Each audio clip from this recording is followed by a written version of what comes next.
everyone. Thank you for joining us here on Mom Squad, the show where we talk all things parenting. I'm Maureen Kyle.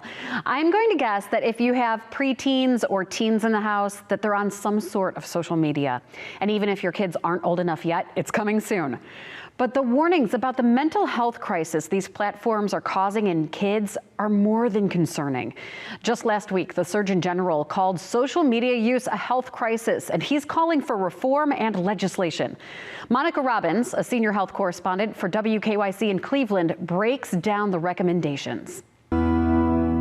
How many times have you caught yourself scrolling social media and lost track of time? Now imagine you're a teenager already dealing with self-esteem and other issues kids face today. Getting a negative comment, it would make me spiral. It was absolutely devastating. She's not alone. The CDC says 42% of teens report feelings of sadness or hopelessness, and it's worse for girls, 57% reporting negative feelings. Depression and anxiety skyrocketing among kids in the last decade. Now the U.S. Surgeon General is blaming social media as one of the catalysts that needs to be addressed. I think the data has been telling us more and more clearly that there are significant numbers of kids who are harmed by their use of social media. I think what we need are safety standards and requirements around data transparency, and those actually have to be enforced. Up to 95% of 13 to 17-year-olds report using social media, mainly TikTok, Instagram, and Snapchat.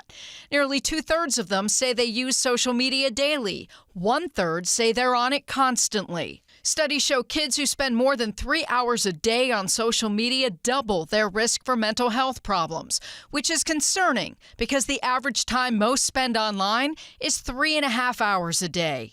What can you do? Take breaks, set limits on followers, and secure privacy settings. Turn off notifications, unfriend, unfollow, or mute negative people, and track your screen time. Murthy said we still don't know the long-term mental health impacts posed by social media, meaning we can't say if it's safe for kids. So he's calling on policymakers and tech companies to develop measures to improve protections for kids and police the algorithms that make social media so addicting. And just about a month ago, he also agreed with the findings of the American Psychological Association, which said positive social media use needs to be taught in schools and at home. I got a chance to talk with Laura Tierney, a social media expert who established the Social Institute, which is an online curriculum being adopted by schools across the country to teach kids the good, the bad, and the ugly of these platforms.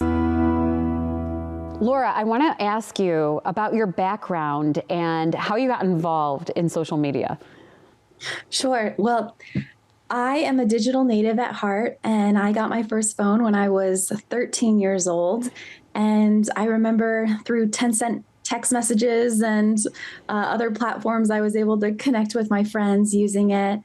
And I felt like, growing up, out of good intention, I was lectured by so many adults in my life about all the negatives of social media and technology.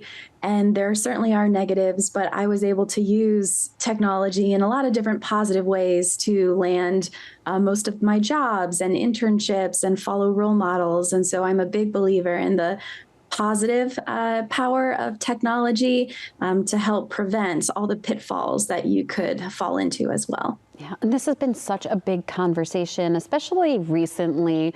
I mean, we all know where the negatives come from, but as you mentioned, there are a lot of positives, and social media is not going away anytime soon. But the American Psychological Association, the Surgeon General, they just came out saying, since it's not going anywhere, we need to teach kids how to use it so it is in a positive way.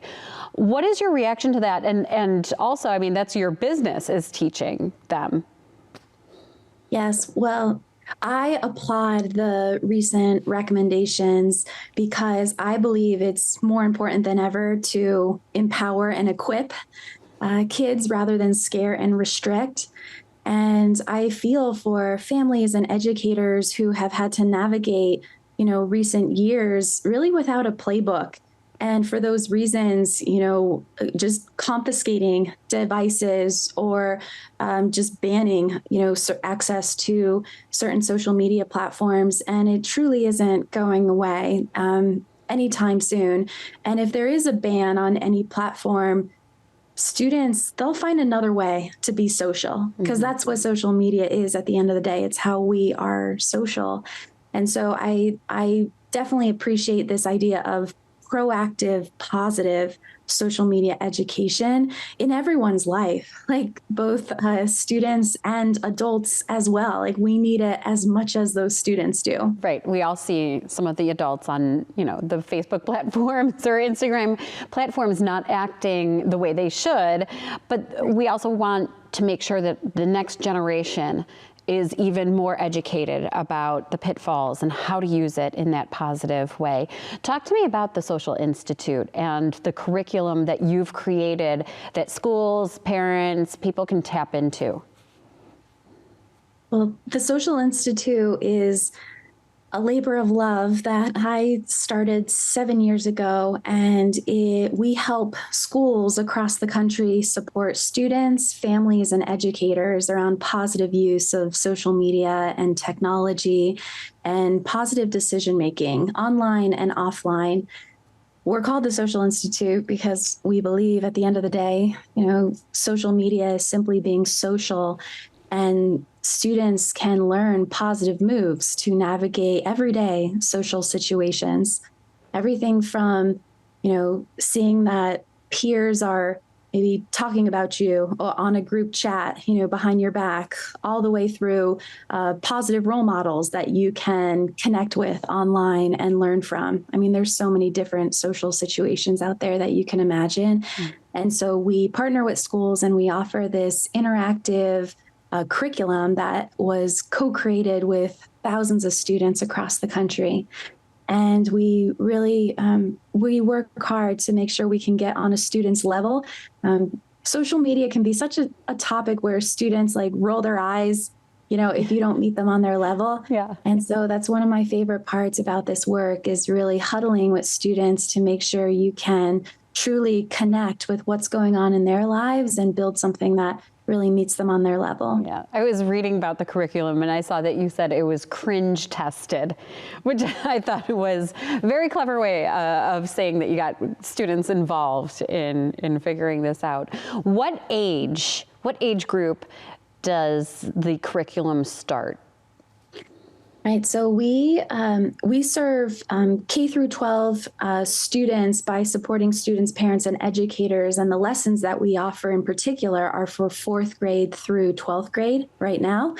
That said, we are seeing positive pressure from families to offer lessons that are even lower.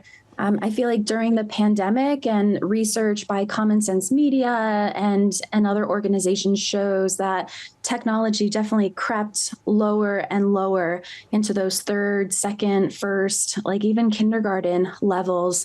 And so again, I believe, the more that we can proactively equip these students rather than simply, waiting until 8th, and restricting everything for as long as possible, and also restricting any education, as long as possible. The more that we can equip those younger kids earlier, the better. Yeah, mine are under 4th grade age, and I know my oldest, she's over my shoulder, and what scared me was one time she asked me, well, how many likes did you get on that photo? And I was like, how do you even know that there are likes? And so they are being exposed, and we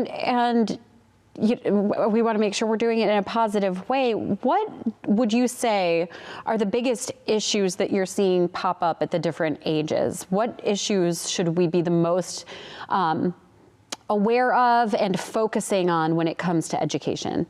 Sure. Well, I can relate to that myself. I have two younger kids as well. And as a parent, your mind goes to all the negatives that can happen with technology and social media, right? You can think about how, children of any age can post something that tarnishes their reputation. They can share something that is very personal or sensitive to them that can get spread around school, right? They can not be able to focus on their priorities like homework or extracurricular activities, and they get swept up in screen time on Saturday and Sunday afternoons. So many students these days, share how common it is to see hurtful messages that talk badly about another classmate behind their back on a group chat or an anonymous social media platform, not to mention the negative influences of misinformation, people getting strangers perhaps contacting. I mean, like the list goes on and on. But I believe as a parent, one phrase that I would encourage all of us parents to lock in on is this idea of huddle instead of helicopter. When you hear that long list of negatives, your mind can immediately go to, gosh, I got a helicopter. I got to really look over their shoulder and monitor everything that they do. When in reality, research that came out from Penn State University before the pandemic showed that kids want to huddle with their parents about negative situations they face online, but they fear their parents might overreact and confiscate a device or restrict access. And the more that we can huddle with our kids reactively and proactively, the more we build that important trust. And that trust, I think, is essential to helping them make positive choices, no matter if they are in 4th grade or 12th grade or, any year in between. Yeah, I love that mind frame of huddle. You threw out a whole bunch of examples of some of the negative things that a lot of families deal with, if it's online bullying language or even the contacting of strangers. We've covered that a lot. What are some of the lessons within your program? If you can give us just an example, if somebody's curious, how do you teach around that? Yeah. Well, years ago when we started the Social Institute, we got the idea to sit down with students to think about what are those key moves, those key strategies. And we locked in on these 7 timeless skills that I would encourage any parent to huddle about with their child. And we talk about that in the Social Institute's curriculum. Yeah. I would encourage families to help children play to their core and post content that represents their core values and their character. Number 2 is to protect your privacy, kind of like you're famous. And there's certain information that helping a child see that once they click send on it, they no longer get to control what happens to it, right? And so there's certain info we need to safeguard. Number 3 is strike a balance and balance technology in our life. It's not bad. And you know what? Like all screen time is not created equal. And so FaceTiming with a grandparent is very different than passively going down a YouTube wormhole, right? Very different. So thinking about how you balance those different levels of screen time, thinking of almost screen time like a food pyramid where it's not all created equal. So how do you get that healthy amount of screen time? Number 4, cyberbacking, which is a term coined by a student, and it's the straight opposite of cyberbullying. It's about having each other's backs online and offline and knowing what to do if you're in a position of being cyberbullied and how you can always stop, block, screenshot, and talk to someone. There's always someone that you can talk to in your life who supports you. The 5th one is this idea of finding your influencers. Every single day, there's content and there's people that we surround ourselves with that influence the 5 inches between our ears. And the more that we can surround ourselves with positive influences online and offline, the better. And social media is this amazing contact list of people that you could surround yourself with for the better. The next is using your mic for good. And I remember the students coming up with that one thinking, social media gives us an amazing voice. It's like a microphone that we can use to create good in the world, to stand up for problems that we care about in a respectful, thoughtful way. And I believe that us adults can learn a thing or two from those students who are speaking up for good around the world. I'm sure you can think of a few who are doing that. And then last but not least, and also so important, the number 7 standard that we talk about with students is handle the pressure. And handling different pressures that come up. Social media is full of pressures, the fear of missing out, right? The pressure for likes, the pressure for comments, the pressure to fine tune that photo a little bit more, and the pressure to get to the next level of Fortnite or a video game. And I think the more that we can help students see that they are not alone in facing these pressures, it's a gift that also I think us adults need to hear from time to time, but we are all in this together. And so the more that we can live up to those 7 standards every day and huddle about them with our children, the better. Yeah. And ever since the APA came out with this recommendation that we should have more education, even within schools, are you seeing more schools reach out to you looking for that program to instill in their classroom? Absolutely. I mean, we're seeing educators across the country lock arms with their parent community at the school and say, you know what, we are going to step up and do something about this proactively. We're not going to point our fingers at the families, waiting for them to do something, and families are not only pointing their fingers at the school. It's a partnership. And that's what we are seeing in schools across the country. I mean, all 50 states saying, let's take a positive, proactive approach to this. And the Social Institute is one of many partners out there that can help schools think about this in a comprehensive, like systemic way. But it's so much better to be proactive and positive rather than no educator wants to sit there playing whack-a-mole all day, right? We've been there. It's like, it's TikTok the one day, it's Fortnite another day, and it's Be Real the next day. It's so easy to get into this state of whack-a-mole. So the more that we can get on the offensive and be proactive, the better. Yeah. Let's say, for example, because I want to focus on if somebody is watching, they have kids at home, let's say right in that preteen, teen age. So the kids who have already been using social media and maybe there's been some drama, maybe there's been something more serious. What would you say to a parent? What is the first thing that a parent should do today to make sure that their kid is using and maybe changing some habits, but using social media to make it a more positive experience? That's a great question. Well, first of all, I would say congratulations on making it through a 2-year pandemic with a child that age, because that was tricky with technology, right? And they needed access to socialize. And now we are after a pandemic and students have this access to technology after the last few years. My advice would be to think about, how do you continue to ease them into technology so they're not jumping right into having a phone with unlimited access? With many families that I work with, I think about like rookie, varsity, pro. And if you could, and think about like your favorite athletes, right? Like Serena Williams or others, like they don't just jump into playing pro, right? Like they are building this mental fitness along the way before they can play pro. And so what pro looks like with technology, right? It might be, understanding what's off limits for your family. It's being able to self-filter who you can accept friend requests from. It's having that discipline to balance screen time on your own.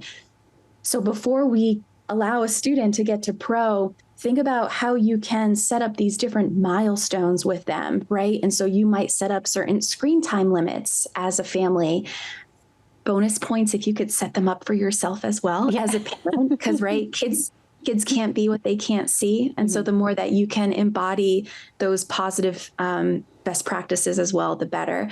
But I think it's all about easing your child into technology. And there's little tech tips and ideas. The other month, I just learned about the fact that Netflix and Amazon, when you're watching, they have a feature that you could turn off so it doesn't just like automatically scroll to the next episode, right? Because we've all been there where our children are like watching their favorite series on Netflix and it just automatically scrolls and is like next episode in 3, 2, 1. What do you know? There's like another hour of TV they're watching. So there's little things that you can set up like screen time limits and those tech settings that you could set up. Yeah. Sorry. No, I want more advice. No, I just like one more piece of advice I would give that families across the country are doing is they are huddling as a family and they are actively talking about what standards they want to live up to as a family around technology. And we have an example that you could use on our website, thesocialinstitute.com, of a family standards agreement around technology and social media. But the great thing is that it inspires the entire family to think about high standards that you could have around screen time use and social media use. It's not just a tech contract for the kids that lectures them on all the things they can't do, because again, kids can't be what they can't see. So feel free to use that. But I find that when families are setting standards collectively, kids are way more bought in and are more likely to live up to those standards consistently. Yeah. You mentioned pro, and we've talked a lot about the teen years, but there is a lot of social media in different professions. So, and you have that experience. I want to pick your brain a little bit about, setting these kids up, because social media is now a big part of a resume. Because, when you go to a job, they want to know if you are social media savvy in certain professions. What kind of opportunities are out there for kids who become really good at social media? There are countless opportunities to fuel your future success, not in spite of social media, but because of it. I mean, I got 3 out of my 4 jobs thanks to social media and the ability to connect with mentors on LinkedIn that I sought out, coming from a really small town where you weren't exposed to a ton of mentors in a professional career you wanted to be in.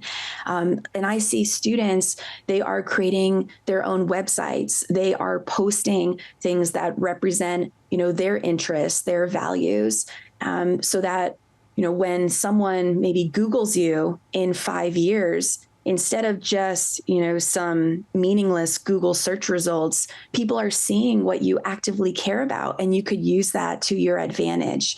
And so I'm a big believer in CTC, control the controllable, and you have a chance today as a teenager or as a young professional or an adult to control the controllable, control your Google search results, control which mentors you reach out to, control what internship opportunities you proactively seek out on your own because of technology.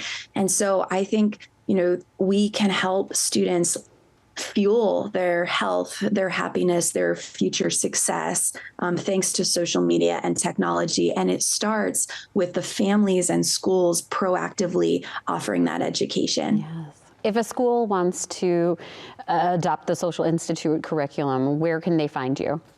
Absolutely. Well, we certainly are on social media, so you can find the Social Institute there, and you can also check us out at thesocialinstitute.com. And we share a lot of stories and free resources about how schools are addressing this opportunity across the country. Awesome. Well, Laura, it was so great to talk to you, and it was so great to hear about the Social Institute. This is a great thing for a lot of families out there. Well, thank you for having me. And we're all in this together, and we're all using social media or addressing it in different ways. So I appreciate this conversation. Right now, the Social Institute is being adopted into schools across the country. As Laura mentioned, you can find free parent resources on their website, thesocialinstitute.com. Thank you so much for joining us here on Mom Squad. We'll see you right back here next week.